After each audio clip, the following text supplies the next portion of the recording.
Now, so this is worrisome, and actually this is a malignant melanoma. Most important prognostic factor in malignant melanoma is thickness of the tumor. How we measure thickness of the tumor? From granular layer of epidermis. You all know the normal layer of epidermis. From granular layer, at that area top, to the maximum depth of invasion. Okay? That actually considered as the breast lobe thickness. That's a name. You can appreciate that. That's very much associated with the prognosis. For example, if breast lobe thickness is less than a 0.75 millimeter, that's actual risk of metastasis is less than 5%. If this breast lobe thickness is more than 4 millimeter, risk of metastasis is about 70%. You don't need to memorize number, but just know how important in terms of the chance of metastasis and prognosis. So most important prognostic factor in malignant melanoma is this breast lobe thickness, and know how to measure it. Granular layer, deepest point of invasion. Here you can see there are some inflammatory reaction. As a matter of fact, there is some nevus here around this adnexa. It's not important, but when we talk about the different type of nevus, for example, congenital nevus, I'm going to talk about it a little bit. But here, the main thing in this picture is this thickness. Okay.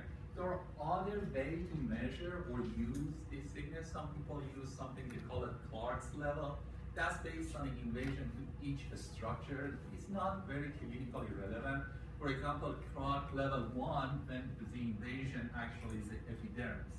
Level 2, when it goes to the papillary dermis. Level 3, when it goes junction of papillary reticular dermis. So you see, it's based on anatomic location. But since that anatomic location in each person can be different, so it's not very clinically precise. So this measurement, breast lobe thickness is very, very precise and very, related to the prognosis. Now, who get malignant melanoma? As a matter of fact, in this case, and lots of other malignancies in the skin are associated with the sun exposure. So what are the characteristics of sun exposure? What you see in the dermis, in the sun-damaged skin, normally you should see a very pink collagen material and elastic layer or elastic fibers that are very thin. As a matter of fact, it's hard to see them. Let me show you normal first. This is a normal. So in dermis, actually, when you look at it, normally should be this nice pink collagen. And usually elastic layer is very hard to see. As a matter of fact, if you look at it, you'll see the highlighted very thin fiber of elastic. When there is a sun damage, the fibroblasts actually damaged due to the effect of UV and sun. And then they produce very abnormal elastin. These elastin you see here, they're thick, they have this blue-gray color. Whole thing, these are abnormal elastin.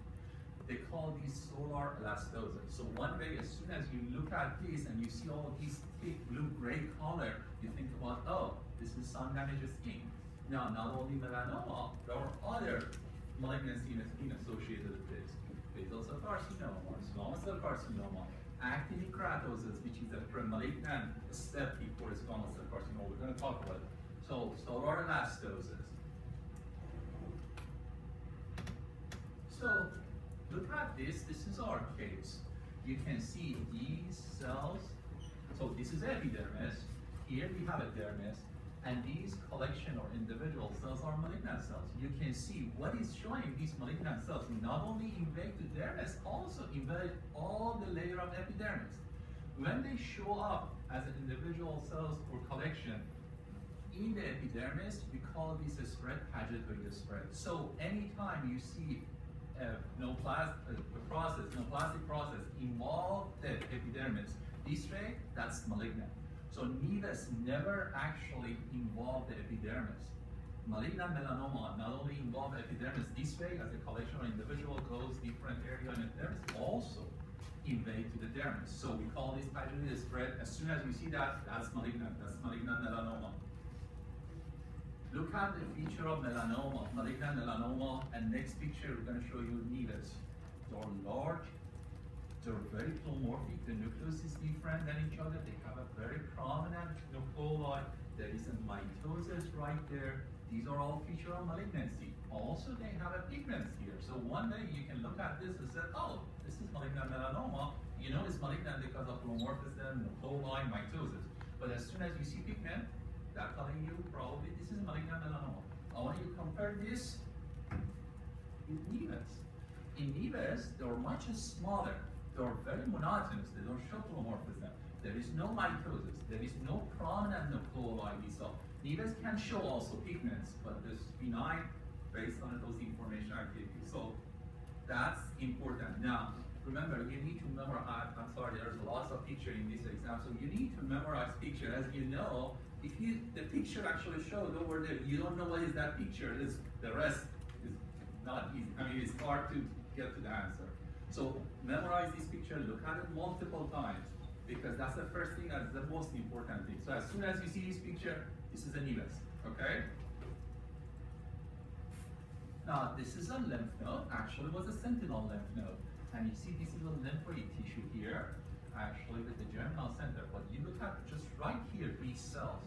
There are similar cells we saw, this malignant melanoma, now in the lymph node. You see there are large, pleomorphic, prominent coli. So this is a lymphoid tissue here, and this is a metastatic melanoma that metastasized to this sentinel lymph node. Remember the concept of sentinel lymph node is the first lymph node in a way of the drainage of the tumor. The important point about this is that imagine from the area of the tumor to the first lymph node is a highway. There is no other way for that tumor to go to the lymph node. So when you examine that sentinel lymph node, and if there is no tumor on that, means there is no tumor in other lymph node after that.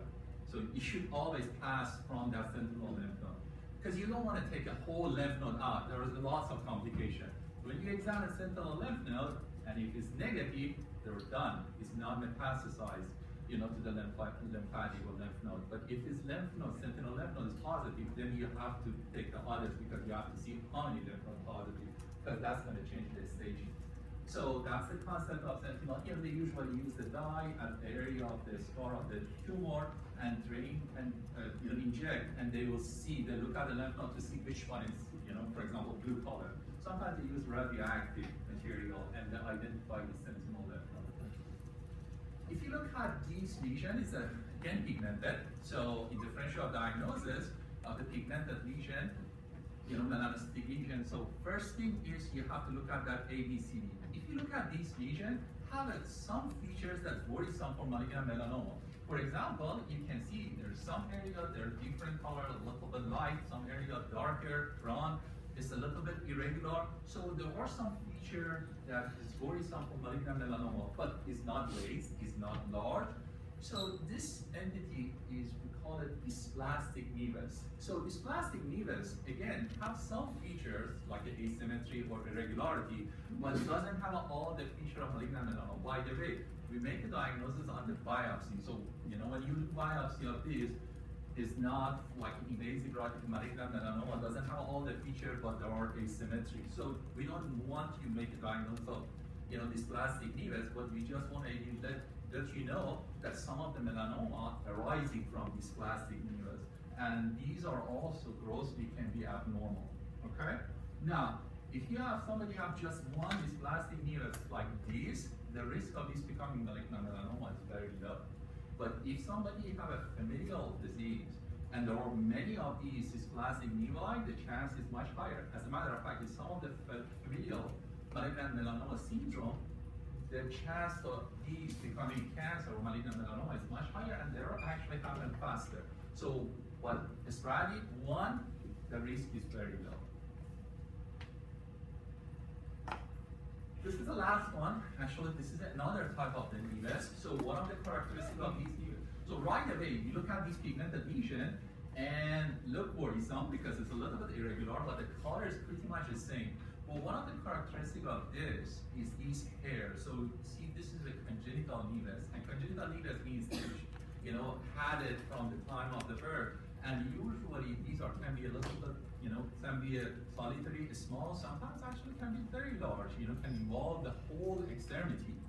So these congenital nevus, if you remember from the lectures, that they're usually located in deep dermis, and the cells usually around the hair follicle. That's the reason they're associated with hair. So risk of these becoming malignant melanoma, again, the concept, important point about this, if this is just, the whole thing is this, and this is size-wise is small, risk of malignant melanoma is very low. But if somebody have these congenital nevus, there's a whole extremity involved, the risk of malignant melanoma actually increase on that situation. So that's just the concept for these. Usually these are not become malignant melanoma unless it's a very big and then, you know, statistically chance of malignant melanoma increase.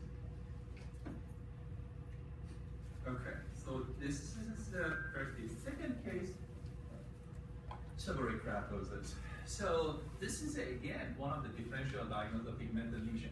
When I talk about pigmented lesions, certainly melanocytic lesion, nevus, dysplastic nevi, malignant melanoma. But there are other lesions that are not melanocytic and can be pigmented. One of them, which is quite common, is dysentropy, seborrheic keratosis. You can see it in adult and at the trunk area. And the reason they call it seborrheic keratosis is, and usually they are grouped together. So the reason they call it seborrheic keratosis is when you look at the surface, it looks like greasy and granular. So that's a misnomer because they thought maybe it's associated with sebaceous gland, maybe arising from sebaceous gland. When we look at the histology, they are not really. But that's a name for this. So the way that describe it in the text or an exam, usually it says it looks like stuck on, you know, and they have these dark brown color and they are raised. But this greasy and granular surface is very typical. Now, this is one, this is another one. You can see there is another one, which is kind of flat, macule here, and it's a little bit light tan. So they are all together, hanging together, and they are kind of, you know, different colors. Some of them are more darker, some of them less. Now, usually, these are increased in number, but it's a gradual increase. So it takes like years, this become multiple. If you see actually increased number of these in short period of time, you have to think about the possibility of paraneoplastic syndrome. As a matter of fact, there are certain internal malignancy, like a GI tract, the stomach, actually can produce transforming growth factor alpha that actually can produce a large number of these lesions in short period of time. They call that lesser trellat, you know, so that's buzzword, you know, the one that they ask you. So just be familiar with that. So if somebody comes to you and says, well, I have one of these in the last 2 weeks, I now have like 15 of them here, there's a problem. You know, you have to be sure you rule out the possibility of internal malignancy. And they can be a different type of malignancy. Now, when you look at the histology of this, normal, this is the area of the lesion. You see the skin thickened. Every time the skin thickened, we call it acanthosis. Now, another feature that they have these cysts in the epidermis, and inside this cyst, I'm going to show you next picture, there are cracking material, they call it horn cyst. So that's another characteristic of these lesions.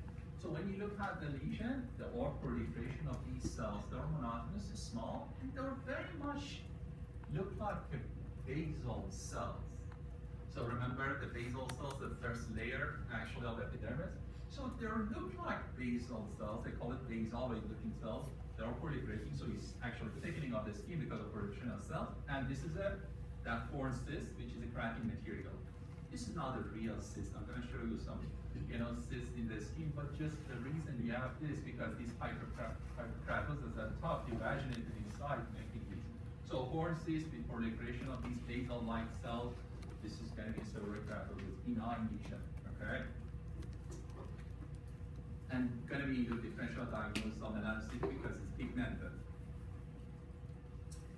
Now let's talk about some of the other cysts. This is an epidermal cyst. So epidermal cysts or epidermal inclusion cysts, there are different names. They're round. There's usually a small. They are not tender or not painful unless they rupture. And the reason they call it epidermal inclusion cyst because most of the time happen at the area of previous surgery or trauma, which make the epidermis invaginate inside the dermis. And if you consider this is a dermis, surface supposed to be epidermis, and this epidermis actually invaginated inside the dermis and then separated and cystically expanded, make the cyst inside the dermis. They call it epidermal inclusion cyst. Okay? When we say epidermal inclusion cyst, since they're coming from the epithelial epidermis at the surface, you're going to see all the layer of the epidermis here. So all this, basal layer,